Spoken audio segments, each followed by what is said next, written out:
дастаи Истиқлол омодагиро ба марҳилаи дуюми интихобии Лигаи Қаҳрамонҳои Конфедератсияи футболи Осиё 2020 чанд рӯз қабл дар шаҳри Душанбе оғоз намуда буд ва инак шогирдони Алишер Тухтаев барои идомаи ин омодагӣ ба шаҳри Хуҷанд сафар мекунанд.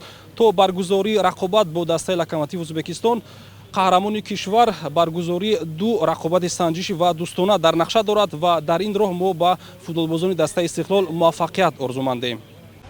Шоми дирӯз даста бо ҳайати пурра барои анҷом додани машқҳои дуҳафтаина ба шаҳри Гулистони вилояти Суғд сафар намуд. Баъдан барои баргузор кардани бозиҳои дӯстона бо дастаҳои Қоқанд 9 январ ва Пахтакор 13 январ ба шаҳри Тошканди Узбекистон сафар мекунад.